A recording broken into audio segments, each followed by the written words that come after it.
guys, welcome to Clockwork down to Noodles for another breakdown of The Ancient Magus Bride, Season 2, Episode number 4. Welcome back, guys. I hope you are having a great week, and thank you again for tuning in back to the Noodle Bowl for Becca's opinion on this episode. It was an interesting episode. I've picked up on a few things, as always, so I can't wait to dig into it with you guys. Do make sure you guys are subscribed. We are aiming to hit 700. There are 10 noodlings now remaining to hit that goal. Thank you guys so much for helping me make some progress so far. I really do appreciate it because we're only actually breaking down 2 animes at the moment until Golden Kamuy comes back in 2 weeks now. Very excited to get that one back. That does mean I'm relying on just 2 fandoms, 2 videos that I'm breaking down weekly to try hitting those goals. We are doing amazing, so I have to thank you guys so much from the bottom of my heart. It's amazing to see the goals that I'm setting being hit a little quicker than I was hoping. So I was hoping that we'd hit 700 by the end of the year. I think we might hit it by mid-year. If you are not subscribed and you're liking my stuff or you're enjoying the stuff that I'm putting out,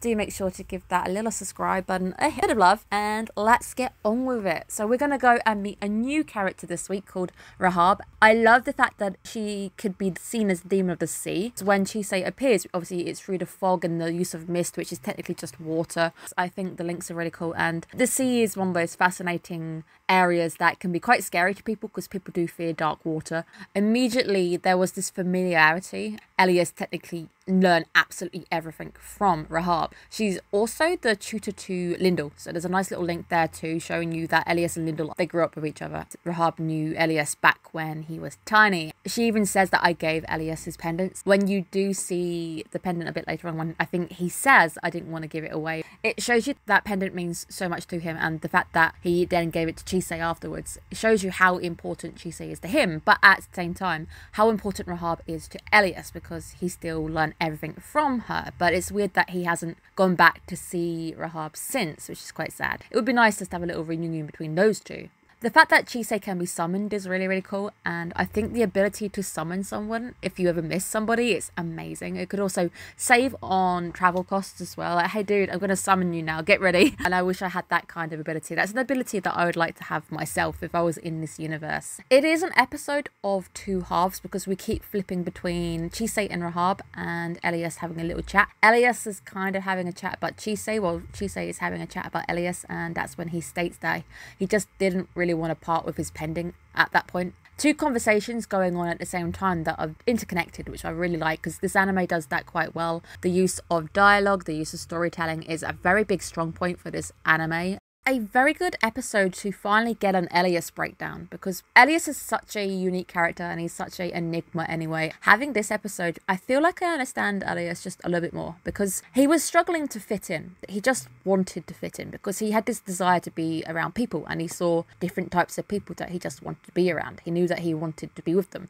but he just didn't fit in, which is sad. You can imagine he was probably quite lonely. So now it's coming to me. I don't actually know the name of the event, the festival. There's a festival that happens down in Cornwall, Penzance area. It involves people really tall, dressing up, wearing horse heads with horns, looking exactly like Elias. They walk through the streets and they're quite terrifying. It's going to come to me very late. I'll probably end up having to give you an update next week on it, as I have a friend in Penzance and he's recently put up pictures of this exact event, and I just don't remember what it is. And I think it's something to do with the changing of the seasons. I feel like Elias is kind of representative of that kind of deity. It's nice just to get this backstory because you see Rahab as a motherly figure and a tutor, pretty much teaching Elias absolutely everything that he needed. That is when we see Elias's form change to become more human. We've seen a few forms. We've seen the male form and the female form. Now looking at it again, I think the female form could be a white-haired version of Rahab. Maybe a bit of Chisei thrown in, and Ruth. Ruth was something that kept coming to mind. I kept looking at the face and the hair. If you get rid of the bottom bit of the hair of the white-haired Elias, it looks a little bit like Ruth. A tiny bit. Maybe just the haircut. That's the point with Elias. Elias is always trying to fit in, so he doesn't know who to mimic. I think that's quite sad because he feels like he has to mimic other people to be accepted, which I don't know if I'm going a bit deep here.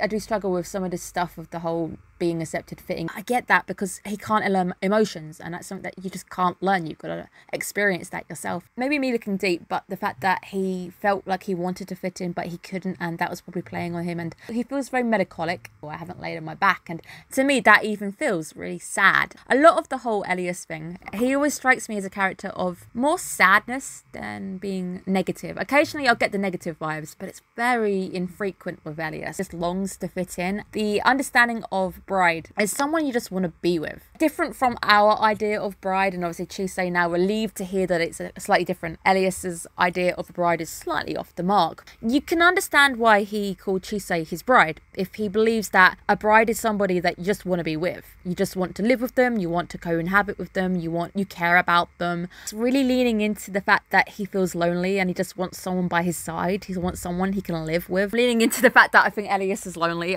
That makes me really sad as well, because I really do get that. Be told that, hey, the word bride is all of these things. It encompasses all of these things that you want. And then him finding Chisei and wanting to save her, wanting to have her by his side, suddenly going, yeah, you are going to be my bride.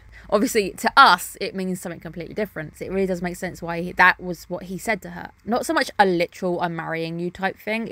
That's the understanding that we see. And it makes her relieved because, again, she now understands why he said what he said.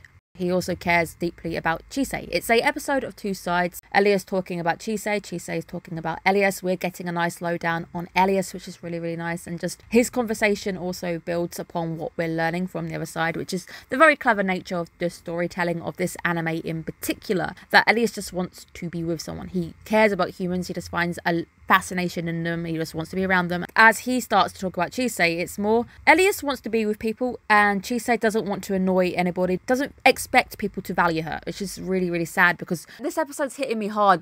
I actually relate to both as well. The idea of just not really expecting anybody to really value you back. You bear all your emotions on the inside because, again, you don't really have anyone to share them with, or you just don't believe that they need to be shared, or all the burdens are yours. This is my pain. I will deal with it on my own. She's a very different character from Elias. Elias sees Chisei and doesn't want her to be like that. He cares. He wants to help her open up, which is why he gave her the pendant in the first place, because it's the idea of protecting something. This is going to teach you how to protect someone, because I'm giving you my most valuable possession. You're gonna have that weighing on your mind and you're gonna take a bit more care trying not to break it, and that's what Elias also doesn't want for Chisei. I don't want you to break. It gives a bit of a deeper meaning to a scene that we've already had. Watching something twice and then on the second time around you notice all the little bits a bit better, things line up a bit better. I find that with this anime in particular, especially with these types of sequences where we go over something with a different set of eyes. Baby Elias, however, absolutely adorable, and yep, he was tiny, teeny tiny little Elias. He really did have the best tutor. He had one of the best tutors. He has grown up to be such a kind, compassionate soul. A goofball. He really does care for Chisei, and the fact that he went so far to save Chisei is, of course, down to the tutor. He's had such a great tutoring that he has grown and become a product of that tutoring to save somebody else, which is just beautiful because Rahab saved Elias, Elias saves Chisei. The circle goes on. It's the idea of putting out good, positive vibes and getting those back and sending that out into the universe instead of putting out negative vibes and then causing negative vibes to come back. I do believe that you kind of get what you put out, so if you're positive, eventually those positive vibes might ricochet back to you. The only negative line right now that I'm picking up on is the Philomela, I think that's her name, that line with Veronica and her, because we do see another little glimpse of her checking the tea, working out it's just magic and beauty, and then kind of wanting to throw it away. Something just ain't right. She doesn't look right. She looks sick. I just get a bit of a negative vibe from this storyline in particular at the moment, so I think we're going to touch back to that next week. Now, you can't really get any more British than seeing a red phone box. This whole next section gave me backroom vibes. I don't know if you guys are familiar with the backrooms. I think most people are nowadays because it's become a bit of a creepypasta. It's everywhere. The idea that you just fall into the backrooms. I don't even know how you access them. I think that's the point, that you're not supposed to really know how to access them, but when you're in them, it's kind of very dangerous. Back passages, and the idea that they are hidden away, they allow you to travel and traverse to get somewhere quite quickly. Both backrooms and back passages just are unsafe. It's also something else that you don't want to be in either of them, and you get that very uneasy vibe as soon as they turn around and say it's not safe in unison. I didn't like that. That was creepy, very creepy, and the fact that they have to pay their way or you're gonna die. But we are back at school and I just love the lighting. I know I keep saying and spewing about lighting every time I get a chance, but I really do love the lighting in this anime. The idea of bride came back round into a circle because the centaur was mentioning it as we were going through, and this plays on Chisei's mind to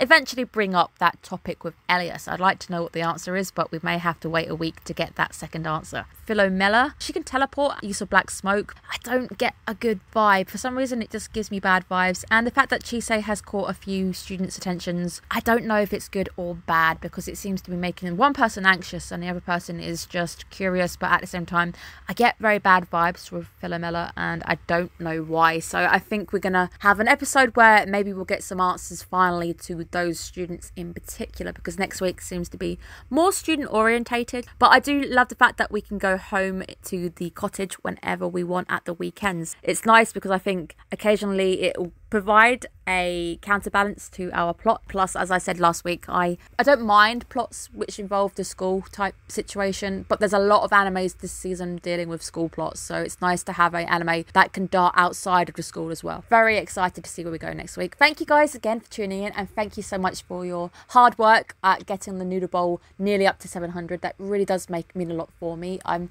in a bit of an anxious, stressful time at the moment. I am very happy to get a little break from that to talk anime to you guys. So thank you guys so much. I really hope you're looking after yourselves. I will see you guys again next week. Bye bye guys.